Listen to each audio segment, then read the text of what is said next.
Actualmente, se calcula que en el centro histórico hay de 20 a 25,000 vendedores ambulantes, agrupados en 60 asociaciones, afiliadas al PRD y al PRI principalmente.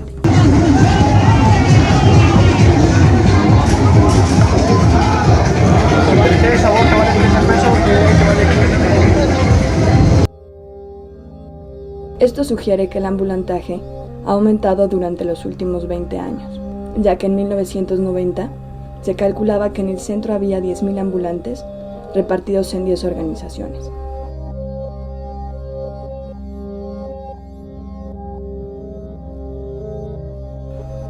Aunque las cifras no son muy confiables, como para rastrear la evolución del fenómeno y vincularlo a otras transformaciones, bastan para señalar su magnitud.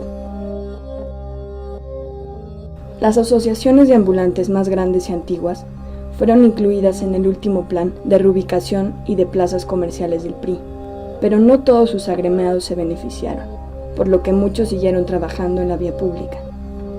Después de esto, el cambio de gobierno concretó la transferencia de lealtades partidistas e implicó la atomización de agrupaciones, el surgimiento de nuevos liderazgos y, en el menor de los casos, la resistencia de algunos ambulantes. El panorama actual de la organización del ambulantaje podría ser definido como plural, aunque desde otra perspectiva se habla de anarquía, echando de menos el orden anterior.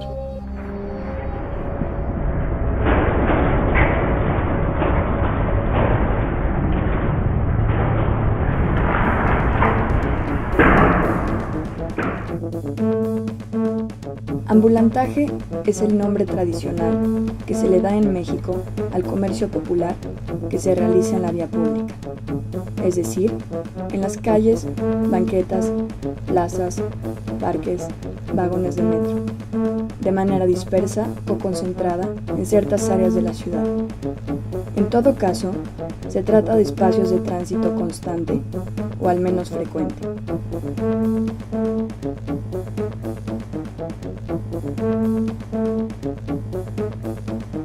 La manera coloquial de llamar al comercio en vía pública tal vez no sea la más precisa para describir la variedad de esta práctica comercial. Además de los boleros, voceadores, organilleros, vendedores de billetes de lotería, taqueros, camoteros, tamaleros, hay mercados sobre ruedas, tianguis que se instalan un día específico de la semana, concentraciones de vendedores con puestos fijos, semifijos, improvisados y concentraciones de toreros. Estos tipos se pueden clasificar por la estructura con la que cuentan, los productos y su relación con la ley, entre otros criterios.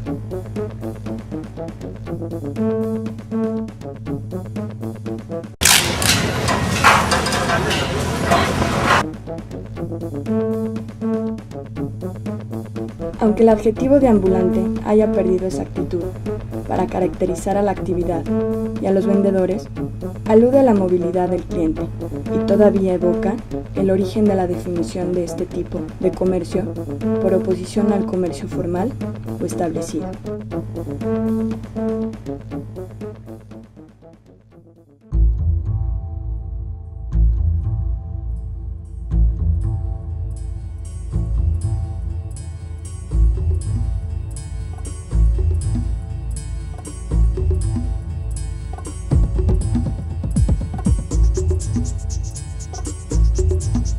En 1980, por decreto presidencial, el centro de la Ciudad de México fue declarado zona de monumentos históricos.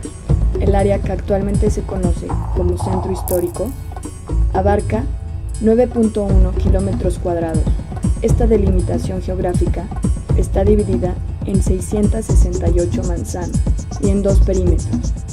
El perímetro A, que abarca 3.2 kilómetros cuadrados, encierra la zona que cubrió la ciudad prehispánica y su ampliación virreinal hasta la Guerra de Independencia.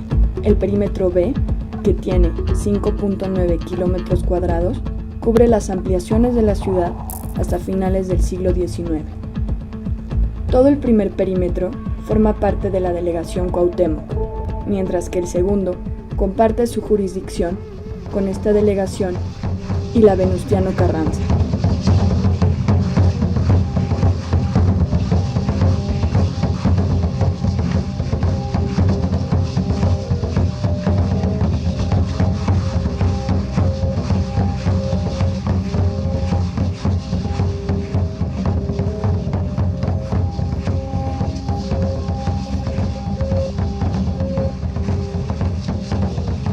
2 años después del terremoto de 1985, que afectó gravemente la zona, aceleró los cambios en el uso habitacional del centro y en el desarrollo de la sociedad civil, el Centro Histórico de la Ciudad de México fue declarado Patrimonio de la Humanidad por la Organización de las Naciones Unidas para la Educación, Ciencia y Cultura, UNESCO.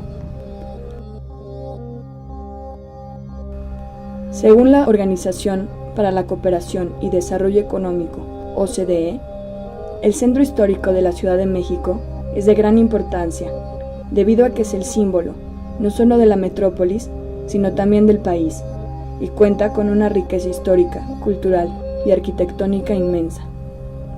Pero a pesar de los esfuerzos, todavía está caracterizado por la reducción de su población, el deterioro físico y la pérdida de muchas de sus funciones centrales.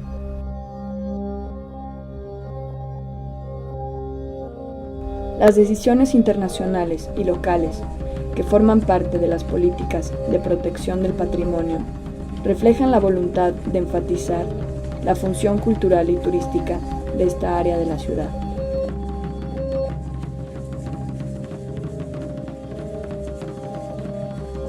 De modo que el destino deseado para el centro es encarnar la historia de la capital.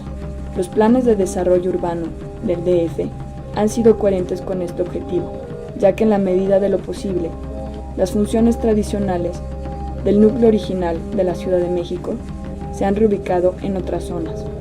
Actualmente, la visión expuesta es la que predomina y justifica la orientación de los proyectos de reconstrucción y rehabilitación más recientes. En este sentido, se considera insuficiente renovar físicamente el área, al asumir que esto depende de que se inventen dinámicas económicas y sociales, como ha ocurrido en los centros históricos de regiones metropolitanas de otros países, lo cual se puede resumir como proceso de gentrificación, es decir, el fenómeno físico, social, económico y cultural en el cual las áreas centrales de la ciudad o sus barrios populares se transforman en áreas de clase media y alta, gracias a la remodelación de edificios y el entorno urbano, en lo cual la inversión inmobiliaria tiene el papel central.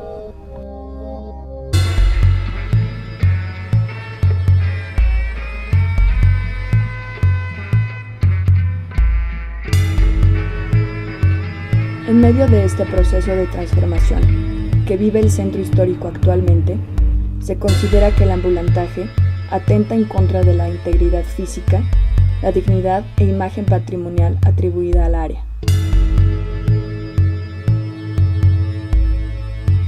Además del valor histórico y simbólico del centro, se trata de un área que sigue funcionando como centro comercial. A pesar de la expansión metropolitana de la ciudad, la diversificación del equipamiento comercial y la multiplicación de centralidades, gran parte del comercio del centro está organizado por calles especializadas en ciertos giros, en las que los comerciantes han creado nichos comunes y clientelas compartidas. Se puede decir que esta especialización es heredera de la división tradicional dentro del tianguis prehispánico de las corporaciones medievales europeas y que además ha sido reproducida por el ambulantaje.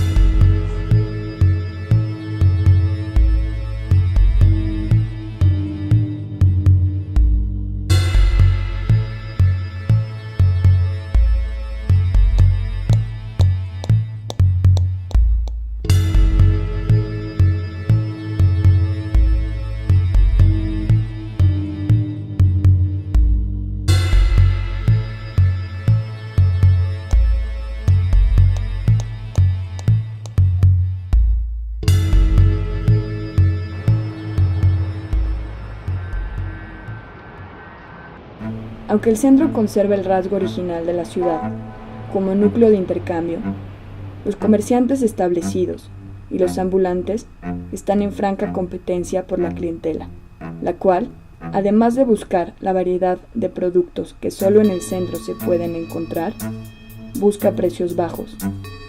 Las ventajas, pues que está muy barato, que encuentras diferentes precios accesibles. Esa es la ventaja de estos comercios. La desventaja sería que pues está penalísimo vender cosas piratas. Así que estamos así que dañando lo que es original, lo que viene de trabajos de un autor, derechos de un autor. Eso es el daño que se le puede hacer con esos comercios. Pues realmente ahorita la economía del país está muy difícil, como para sustentar a lo mejor un buen negocio, al dar un negocio y tener, así que las ventajas del producto original. Pinturas, dulces, no sé, algún accesorio, un reloj, playeras. Bueno, dependiendo lo que vaya uno a comprar. Por ejemplo, yo voy por lo regular a las tiendas donde me venden mayoreo, que son las papelerías grandes. Ajá. ¿Sí? ¿Por qué? Porque obtengo mejor precio. Y aquí afuera, pues muchas de las veces encontramos buen precio en cosas que no hay en los comercios.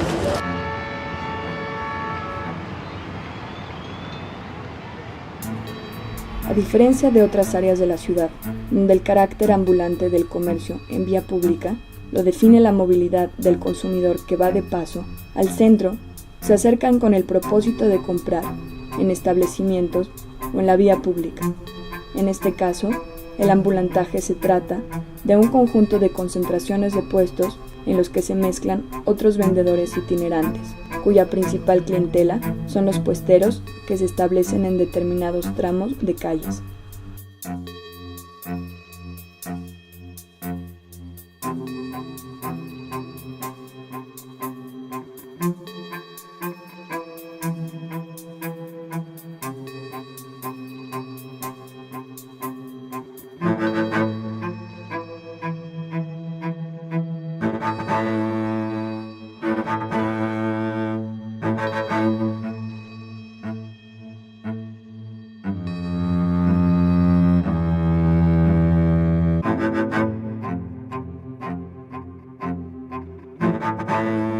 Las explicaciones comunes del ambulantaje como actividad económica han centrado sus argumentos en las ideas de marginalidad e informalidad.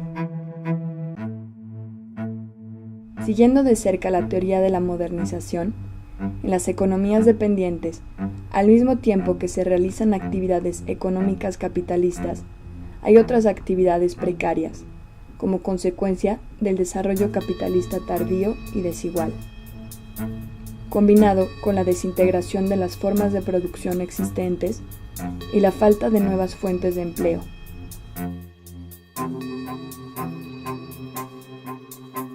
En este sentido, el ambulantaje se percibía como una actividad tradicional en contradicción con la modernidad y que era una manifestación del atraso en las etapas del desarrollo capitalista. Desde el enfoque marxista, la marginalidad es consecuencia del desarrollo capitalista y no una etapa de este. Por esto, el sector formal y el no capitalista están vinculados en los países no desarrollados.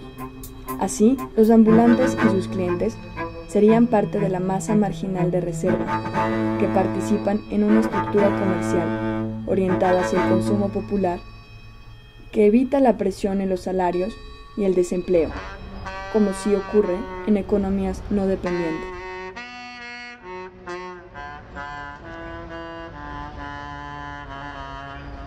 La principal crítica en torno a la marginalidad es que el desarrollo no es un proceso lineal cuyos errores generen economías duales, en las que tarde o temprano las actividades no modernas desaparecen por incorporación o absorción. A partir de la idea de informalidad, en los periodos de crisis, las actividades informales son una estrategia de supervivencia de importantes sectores de la población, que no tienen acceso a los mecanismos de empleo vinculados al sector formal.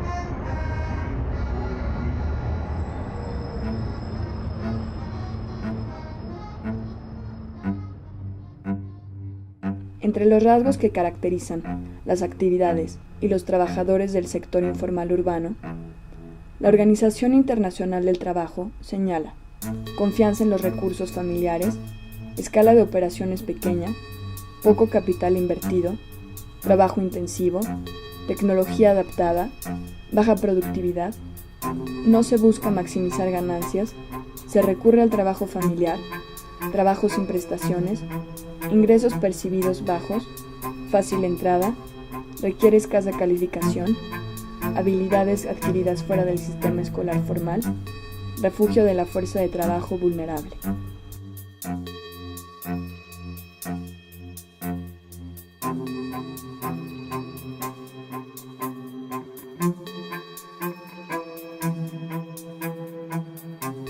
Esta visión enfatiza el carácter autogenerado del trabajo, cuando la fuerza laboral es excedente o no puede insertarse al sector moderno. Además, atribuye la expansión masiva de la informalidad a los efectos de la crisis y a las políticas de ajuste.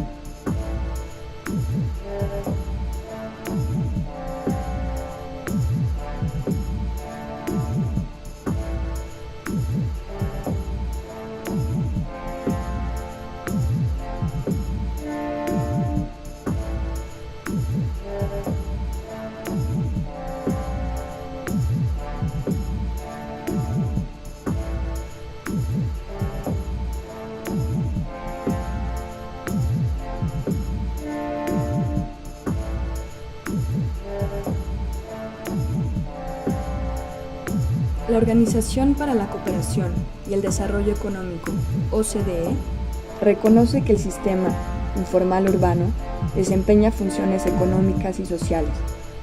Por ejemplo, producir bienes y servicios, los cuales constituyen gran parte de las canastas básicas de los consumidores pobres del tercer mundo. Absorber fuerza de trabajo, servir como punto de entrada al trabajo y vida urbana para migrantes rurales. Entonces, a pesar de lo problemáticas que son las actividades económicas informales, por no estar reguladas y reconocidas por el Estado, y dada su expansión y la dificultad de integrarlas a la economía formal, se perciben como apoyo para aliviar la pobreza y contribuir potencialmente a la recuperación económica y al desarrollo, en la medida que son instrumentos para crear empleo.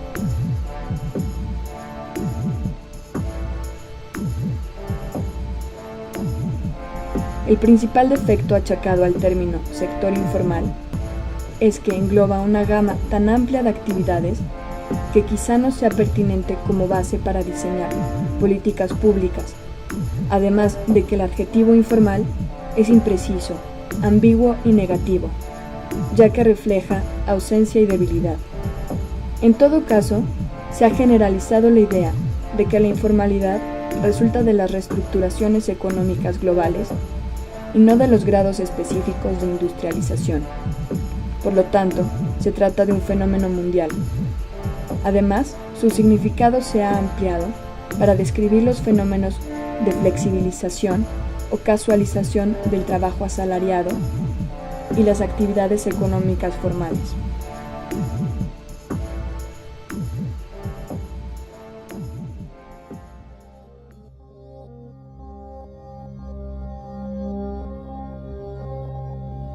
Como mercado de trabajo, no queda claro qué tipo de actividad de autoempleo es el ambulantaje, lo cual complica las explicaciones y las decisiones sobre el fenómeno. Por una parte, el ambulantaje se trata de una ocupación de refugio, una estrategia orientada a cubrir la necesidad de obtener recursos para la subsistencia, ante la escasez o el deterioro de las alternativas laborales. Por otra parte, también funciona como una alternativa microempresarial para lograr movilidad económica y social, o incluso como estrategia de diversificación de negocios más grandes. Para distinguir los posibles significados de la práctica del comercio ambulante, se ha identificado el tipo de vendedores y de actividad, a partir de los productos que se distribuyen, la escala de operaciones, la cantidad de capital invertido e ingresos generados. Según el tipo de productos que se comercializan, hay vendedores ambulantes tradicionales y globalizados. Los primeros son quienes comercian con alimentos, productos para el consumo diario o mercancía elaborada de manera artesanal, mientras que el otro tipo vende chatarra industrial de consumo global, productos industrializados, baratos y de baja calidad, generalmente de origen oriental. Según las características de los puestos vistos como unidad macroeconómica, la Cámara Nacional de Comercio de la Ciudad de México, Canaco, sugiere dos modalidades de ambulantaje, de subsistencia y de alta rentabilidad. En tanto que la escala de operaciones del primer tipo es reducida y se ubica en la calle sin lugar fijo, el segundo se instala en lugares estratégicos, su volumen de inversión y nivel de ingresos es superior al anterior y sus ganancias son iguales al daño que sufren las finanzas públicas. La categoría de comerciantes en vía pública no puede ser identificada como un sector específico de la población, ya que se trata de un sector heterogéneo, al grado que cuando se comparan diferentes casos, cabe la duda de que se trate de la misma ocupación. Por esto, no es fácil describir a estos sujetos sociales como grupo ocupacional, definir el tipo de empleo que realizan y sus razones para entrar a la actividad. Pero aún así, se pueden destacar características demográficas y condiciones comunes, a partir de criterios como el género, la edad, el nivel educativo y la condición migratoria. En general, las mujeres, las personas mayores, las menos escolarizadas y los migrantes son subgrupos de trabajadores precarios, en la medida que generan pocas ganancias en la actividad y que además sus alternativas laborales son limitadas.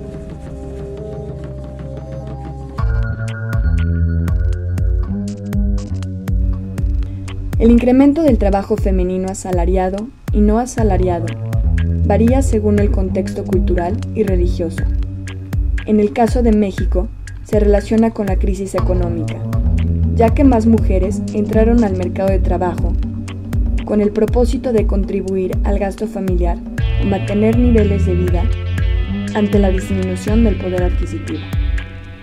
En contraste con el desempeño económico de los hombres, en general, las marchantas están en desventaja, pero aún así la actividad es atractiva para ellas, porque permite combinar los papeles de madre y jefa del hogar, es decir, generar ingresos y realizar los quehaceres domésticos, sobre todo, cuidar a los niños pequeños.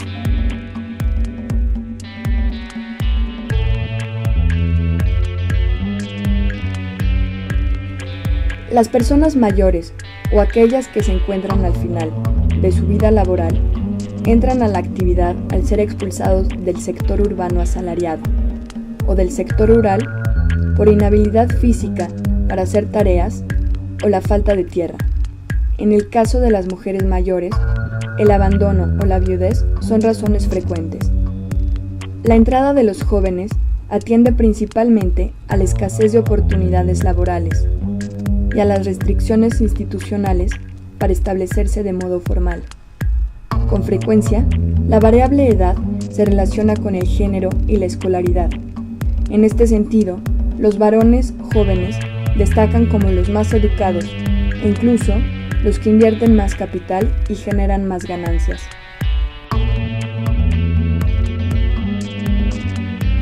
La condición de migrantes de los vendedores ha sido asociada a la permanencia en la actividad, a pesar de presentar niveles más elevados de precariedad en su desempeño económico.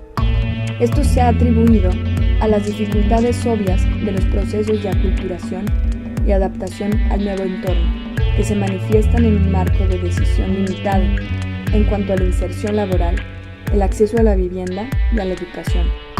En América Latina, la condición migratoria se vincula con el origen étnico indígena, pero también, aunque de forma menos explícita, ha habido inquietud por la presencia de extranjeros, desde judíos y libaneses hasta chinos y coreanos. Otra posible clasificación se basa en las relaciones de dependencia con otros sujetos involucrados en el comercio en vía pública, si se trata de empleados independientes o subordinados. Los primeros serían aquellos autoempleados, cuyo trabajo depende de ellos mismos y sus familias, y que escogen libremente a sus proveedores.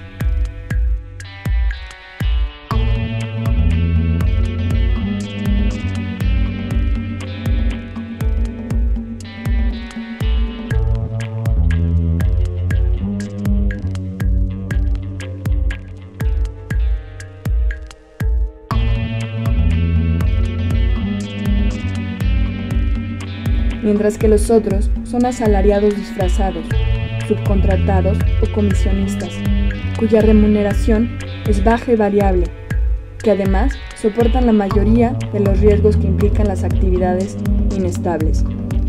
En este caso, los empleadores se ahorran las responsabilidades del vínculo laboral con sus trabajadores y el gobierno. Entonces, hay dos tipos de justificaciones de la informalidad en relación con el marco normativo: la incapacidad de los actores de cumplir las reglas y la elección de no hacerlo gracias al cálculo de capacidades, desventajas y costos de la formalidad. Pero en general se asume que se trata de supervivencia o deseo de autonomía, se revelan las restricciones que impone el contexto y que en cualquier caso hay una elección. Lo que varía es el margen de libertad de la decisión, lo cual finalmente depende de las características sociales de los individuos.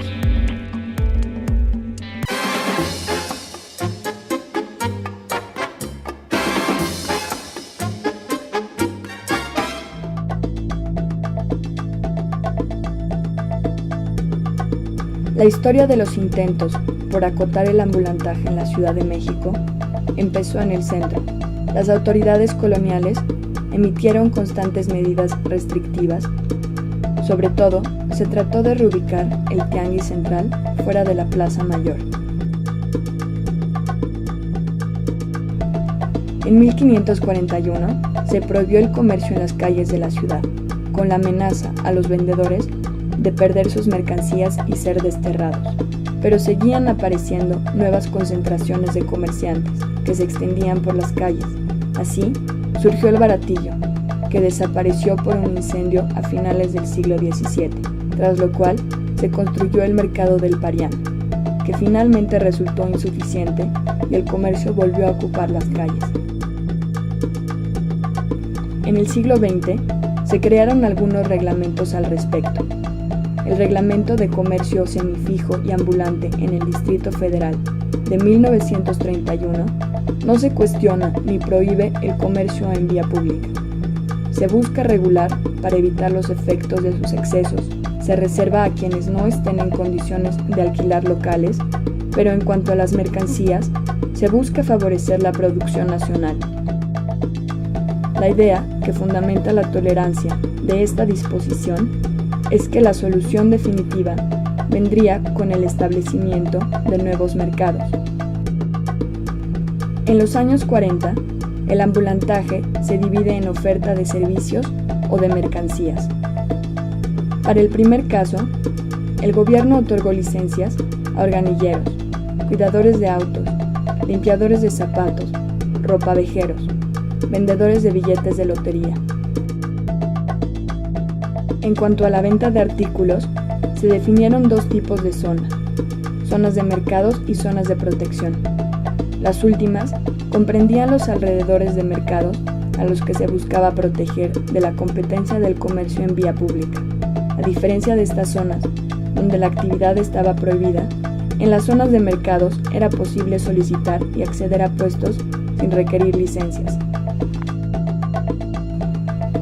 El Reglamento de Mercados para el Distrito Federal, publicado en 1951, regula el comercio fuera de los mercados, y aunque no hace explícito que el espacio donde se realiza es la vía pública, define dos tipos de vendedores ambulantes, que se distinguen entre sí por el tipo de registro que necesitan para ejercer el comercio en un lugar indeterminado.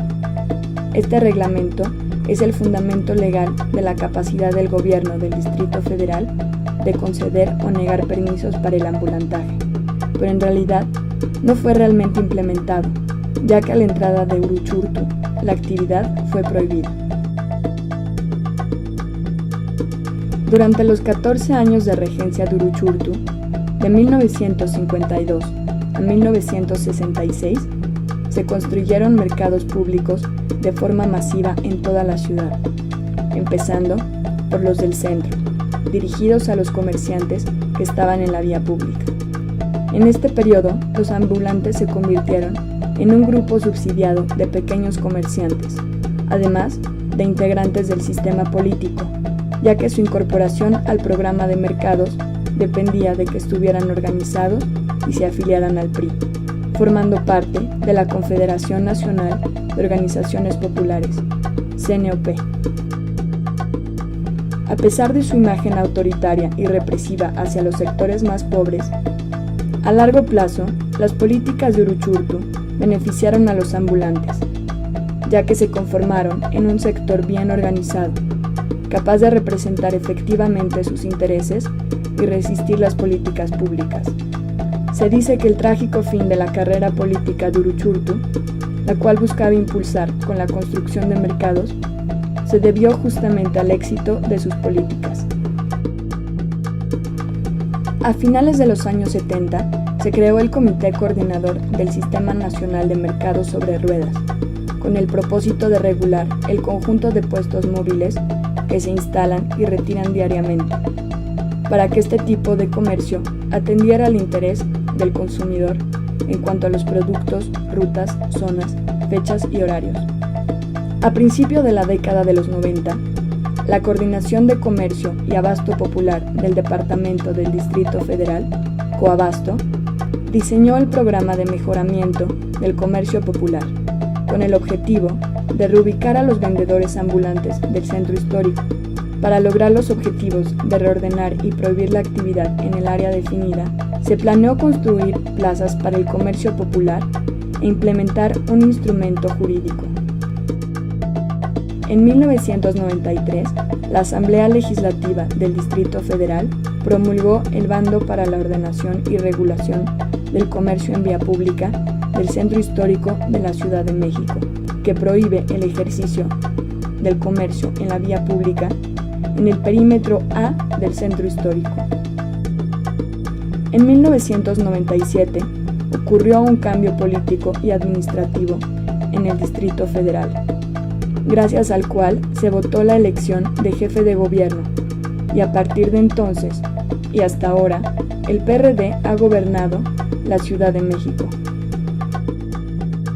En 1998 se expidió un programa de reordenamiento del comercio en vía pública, el cual no estuvo acompañado de un nuevo reglamento, pero que sigue siendo el marco de las decisiones de los organismos públicos locales relacionados con la actividad, es decir, la Dirección General de Programas Delegacionales y Reordenamiento de la Vía Pública del Gobierno del Distrito Federal.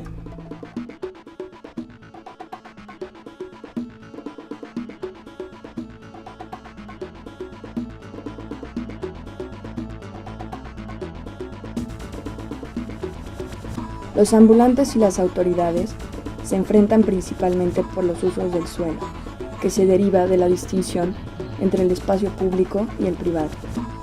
En este sentido, la apropiación del espacio público para uso privado que hacen los ambulantes contradice el marco jurídico vigente y la acción del gobierno como agente regulador.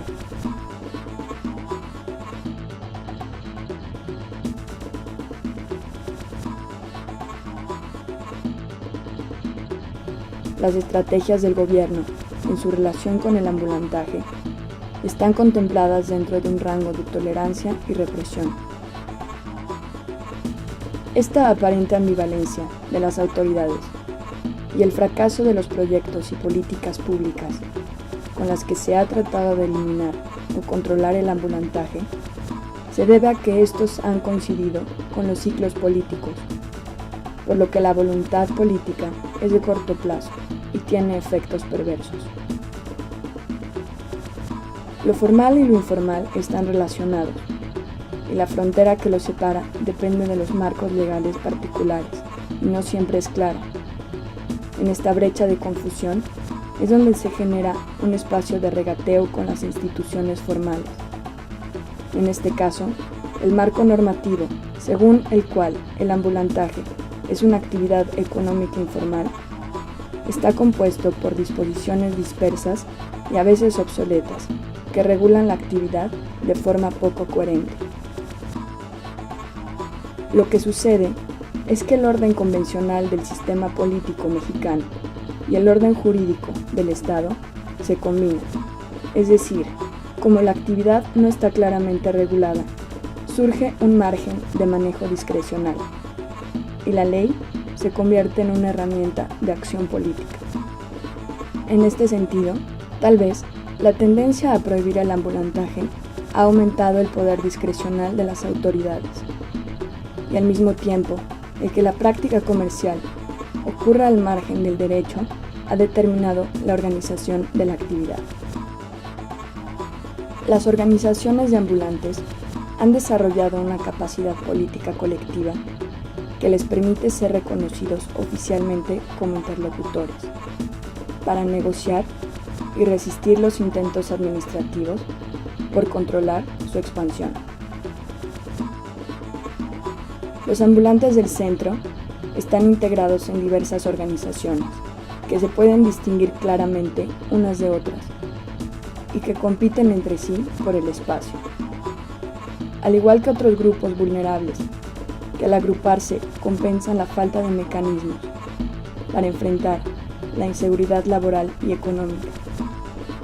En este sentido, los pobres dependen de la confianza y las redes de solidaridad que funcionan como sistemas de seguridad, cooperativos e informales, para movilizar recursos para la acción individual y colectiva.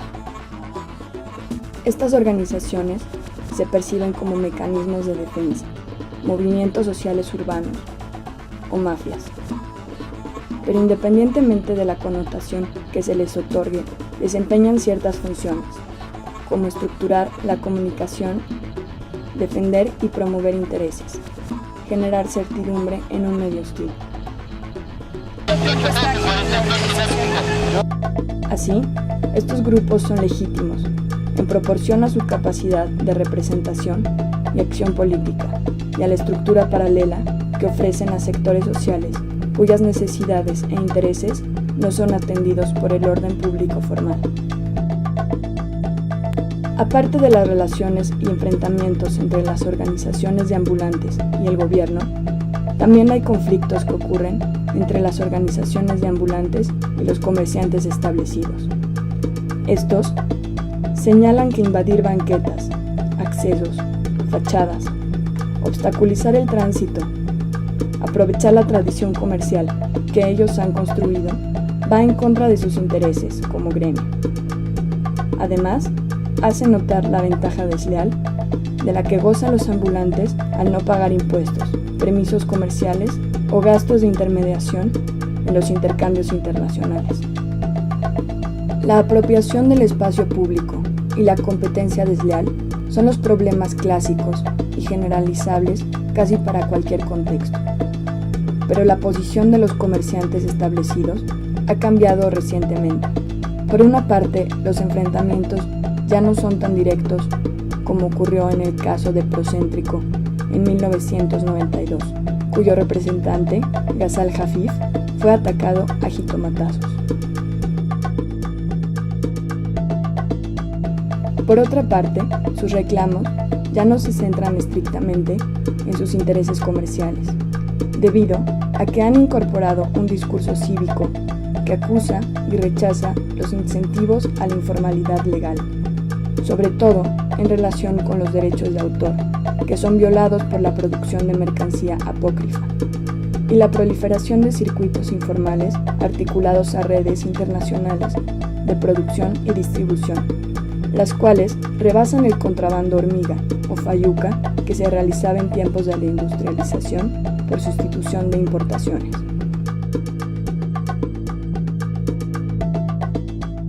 El comercio establecido está dañado de muerte en estos casos tenemos en el primer semestre de este año un cierre de 1.100 comercios establecidos, cosa que contrasta terriblemente con el crecimiento del ambulantaje en estas calles.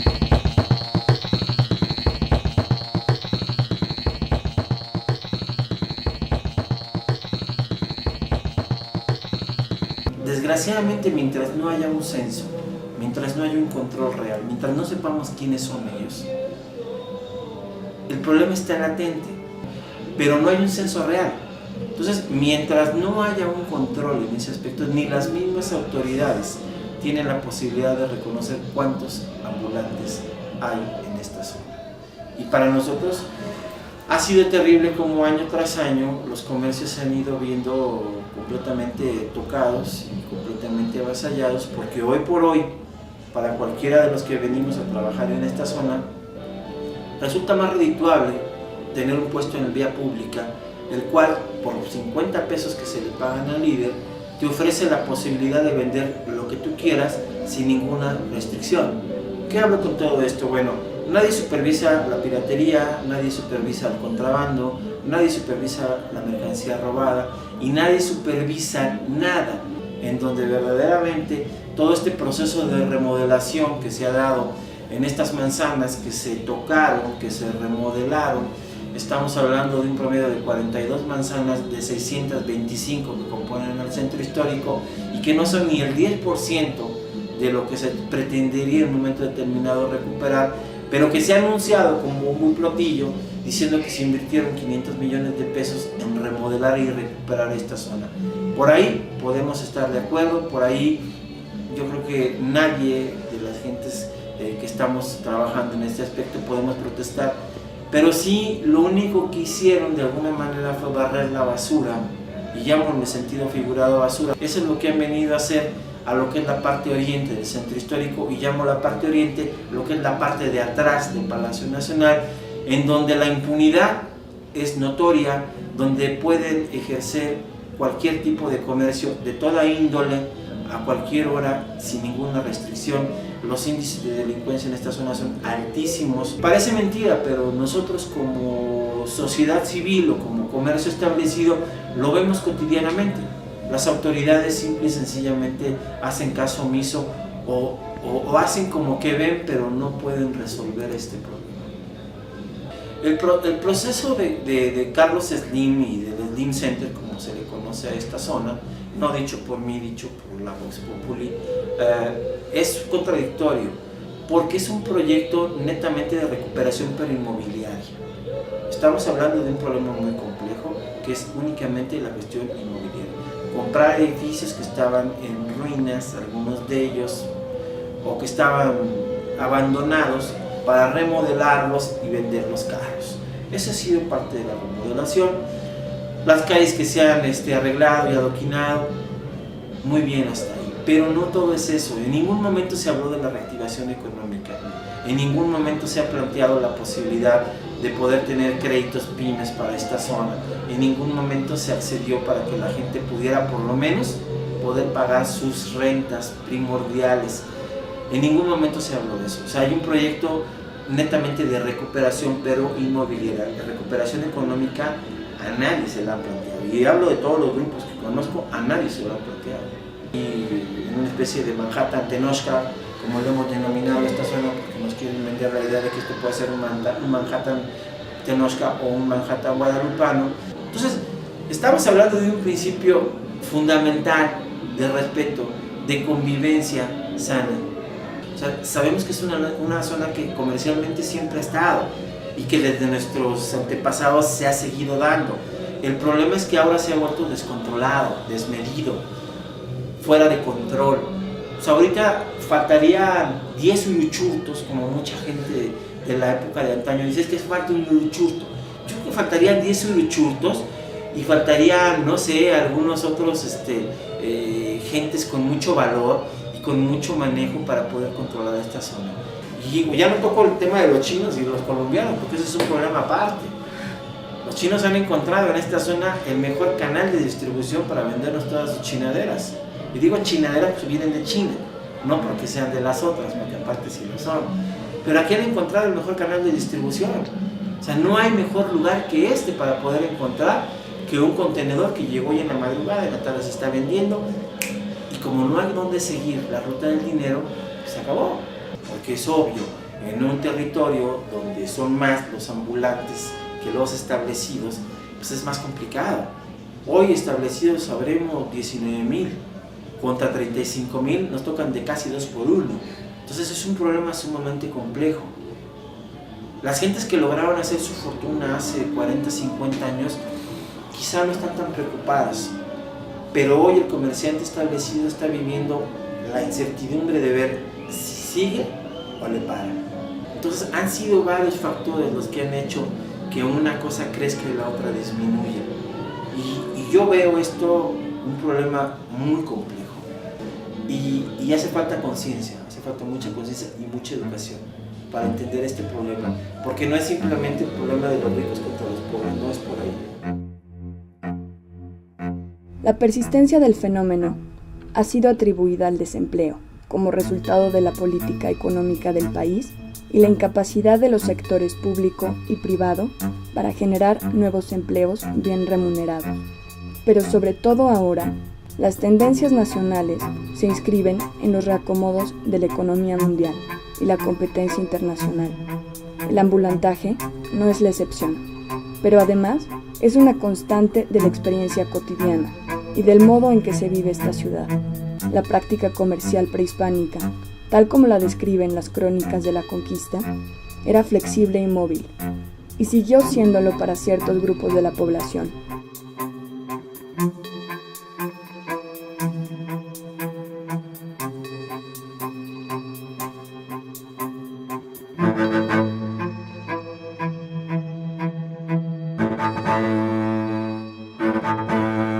Esta forma tradicional se ha ido adaptando a los cambios y a las necesidades sociales a lo largo de la historia. A pesar del rechazo que provoca el ambulantaje, su imagen negativa es parte de una actitud ambivalente, porque las prácticas de consumo permanecen junto con las formas de socialización. El fenómeno exhibe problemas fundamentales de la estructura económica y la desigualdad social, pero es un problema en sí mismo, en la medida que no es una actividad claramente regulada, ya que depende de arreglos que crean un marco de acción política. Esto hace evidente ciertas características y debilidades del Estado para atender derechos fundamentales de los ciudadanos y solucionar tensiones.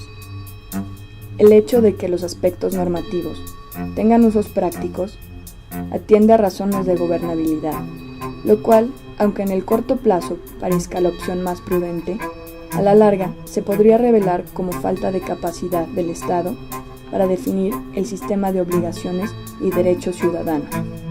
Los vendedores ambulantes, entre otras cosas, no cumplen con las obligaciones propias de los contribuyentes, pero en la medida en que son trabajadores no asalariados, tampoco participan de los derechos sociales relacionados a la condición laboral. La situación que se presenta es de una ciudadanía fragmentada, que no es la condición más favorable para el desarrollo democrático. Los ciudadanos no tienen los mismos derechos y obligaciones, surgen sistemas de orden paralelos y el funcionamiento de las instituciones públicas se pone en duda, junto con la legitimidad del Estado.